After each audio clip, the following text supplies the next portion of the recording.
Good morning, everyone. My name is Joanna Elise, and I'll be the moderator of this debate. Thank you, everyone, to be here. I'm pleased to welcome you. Please feel at ease here, and we remind each team to not be. Don't fear. Try to be yourselves. Also, for the rules of this debate, all students are advised and teachers to behave accordingly. Let's respect each other and respect the proceedings. There is no need to approach the judges unless you are presenting written evidence. POI is not allowed in the first minute or the last minute. Those minutes are protected. No POI is allowed after the speaker has finished his or her presentations. No pointing of fingers to your opponents, and no names should be used during this debate unless when introducing yourself. Rather, use opposition from proposition. Debate first takes 5 minutes, and the second speaker is 4 minutes, and the third speaker is 3 minutes. Reply speech also takes 2 minutes. And then, if the speaker is asking, remember to take rebuttals also, and remember to ask the POIs. This is very important. So without delaying, I would like the proposition side or the teams to join their places, please.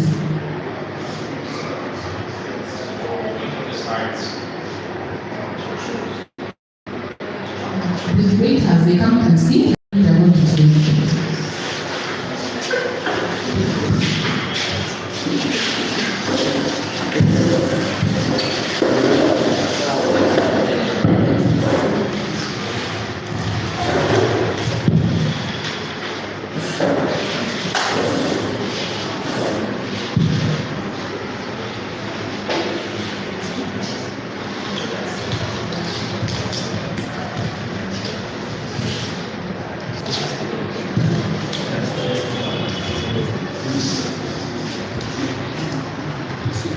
I would like to invite one of the team, one person from the team to come and choose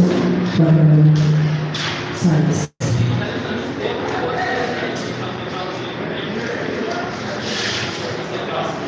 Which side? Opposite side. Opposite side. School, 2 games. Schooling, a tennis school. The school, Muhato.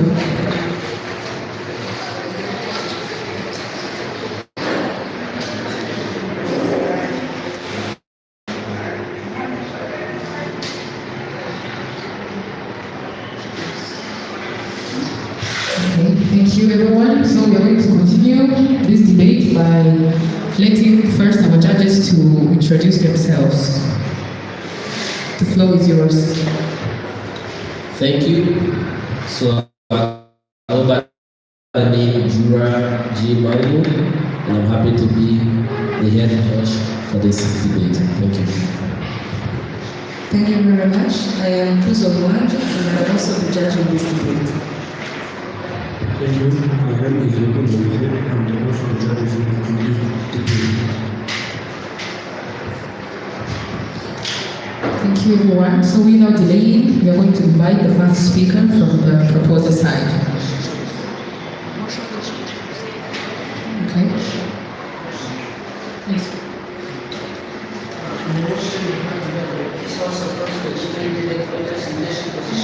The motion is right. He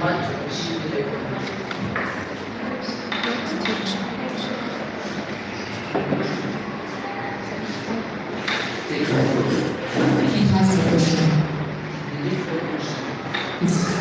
They have a question that is a different motion. Sorry. That's the motion for the first round. Yes. We announced it down there. I don't know if you were there. They were there. Yeah, that motion is the motion for the first round? Are you the first speaker? The first speaker should take the floor. Thank you.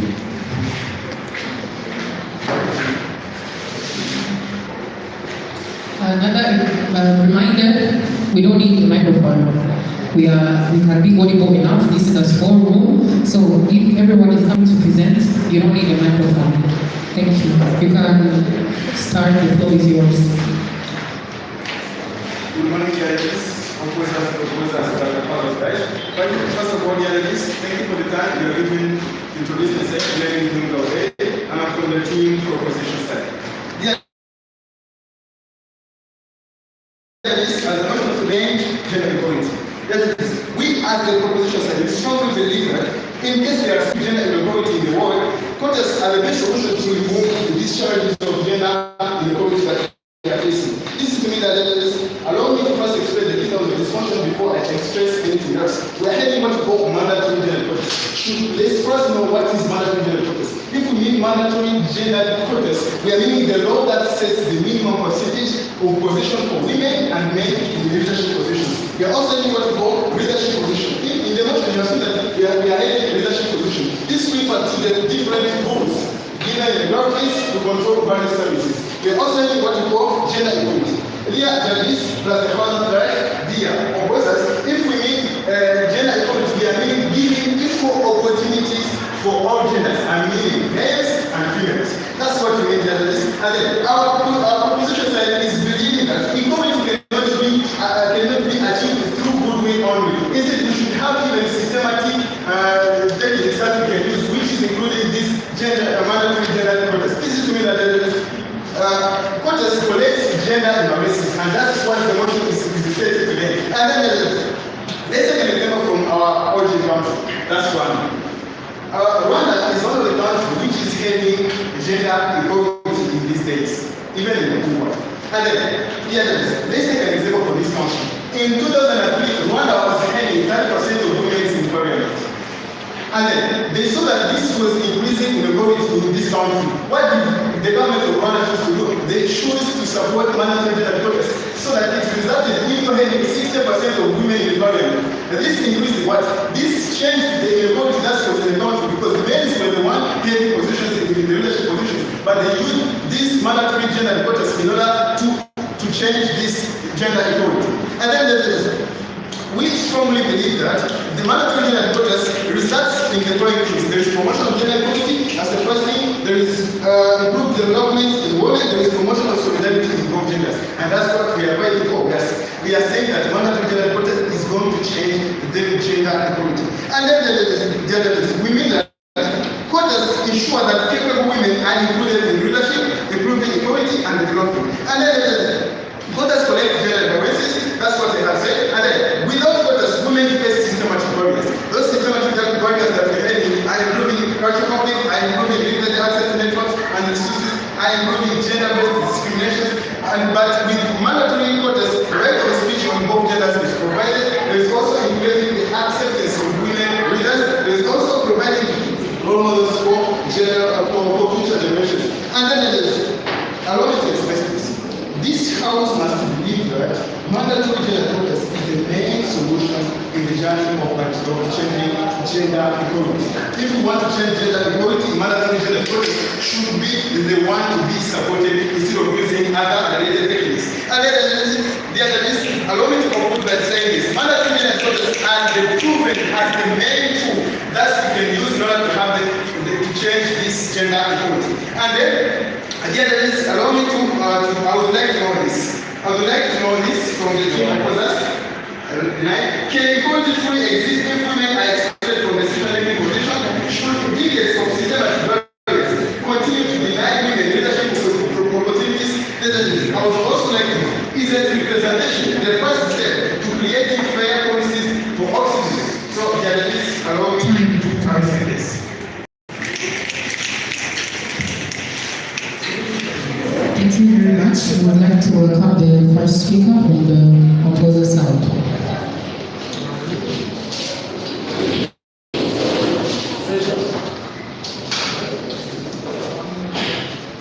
into the continental presence of our judges, two sides of meeting, our students around. Good morning. I'm Manuel Zompushin Elisa from Ujeni School doing construction as my course.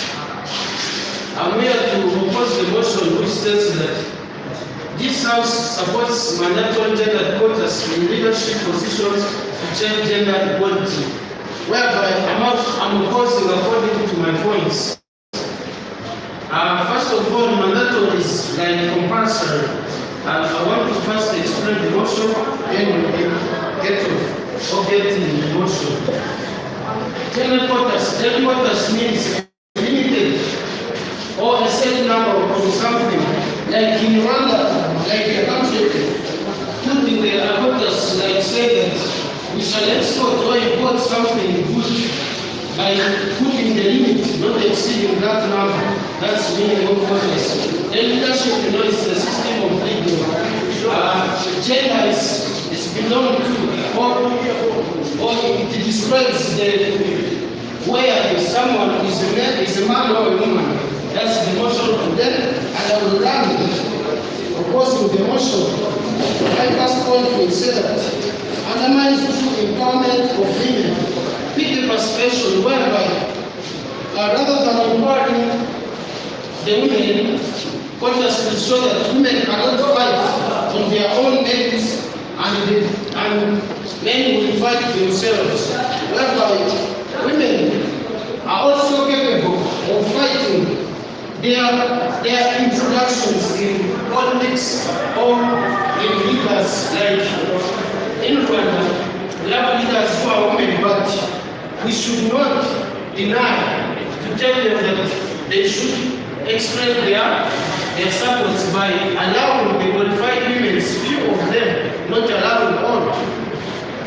And my second point will run content stats.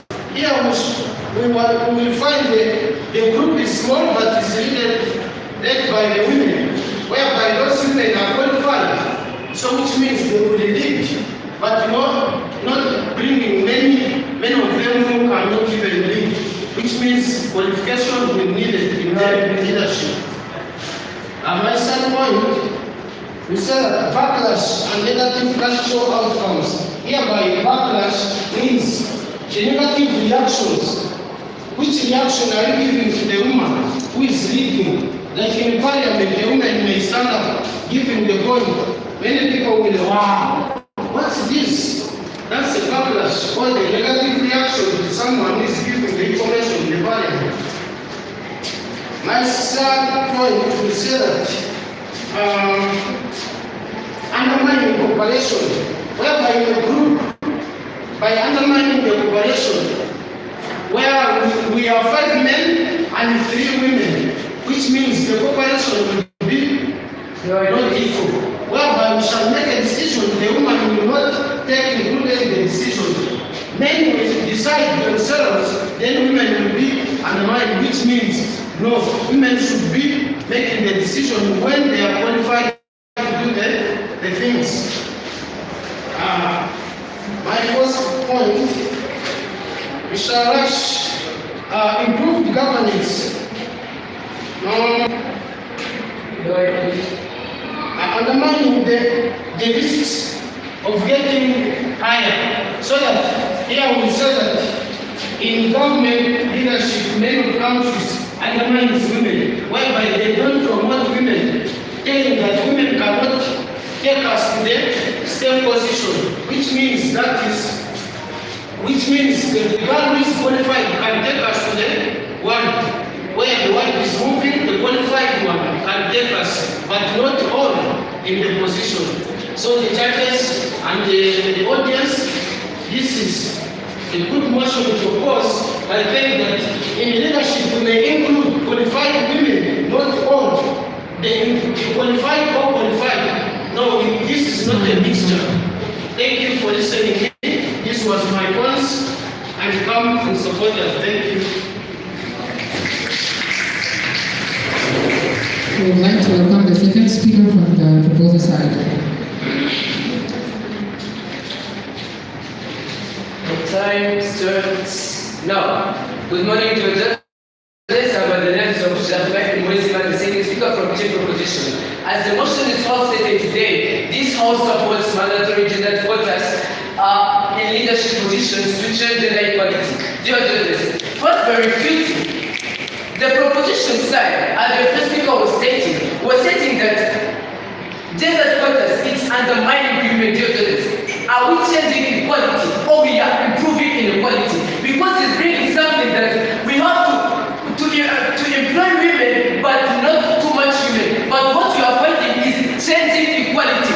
When we mean changing equality, it's like if you want to change one table from one side, you need to remove it from one side to put it on the other side. Which means that if you are fighting to change gender equality, we have to move gender equality from one side or from one right to the worldwide where it is to another time. So therefore, I expected the first speaker to bring another alternative which would change gender equality rather than mandatory gender quotas. They are undermining our mandatory gender quotas leadership positions. Instead, they are saying that we are undermining women. But what we need, we need an alternative which will change inequality rather than mandatory gender quotas, which they are not proving to us. The first is, dear judges, if gender inequality is structural and deeply rooted, how is voluntary policies alone fix it within our lifetime?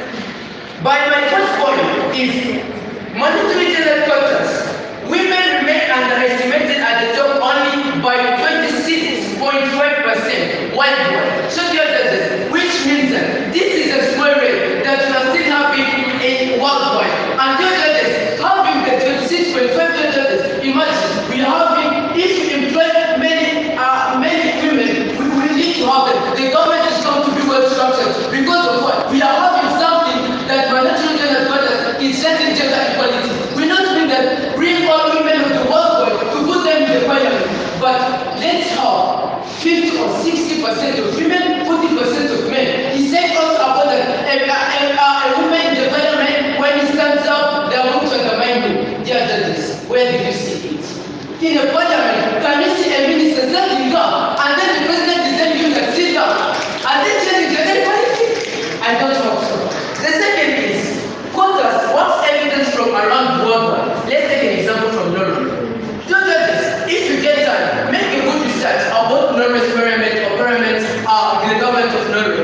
They implemented mandatory gender quotas in their leadership position, and then it increased by 40%. Now Norway is a government which is very improved according to the number of women they have in their parliament. Because dear judges, a family can have a man, but dear judges, if you're a man, you need a woman who can give you other more ideas to how you can rule what? Your family. And dear judges, the opponents, if they agree that we are underestimating meritocracy, remember that meritocracy only works where both sides are the equal. So dear judges, the government with more women in power enact stronger social policies like healthcare, education. Dear judges, we all know the care you can give when you're a man, it's not the same care that one man can give.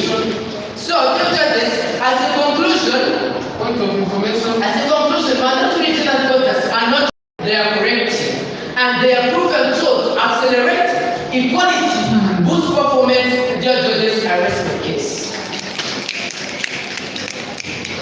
Thank you very much. We would like to welcome the second speaker from the opposing side.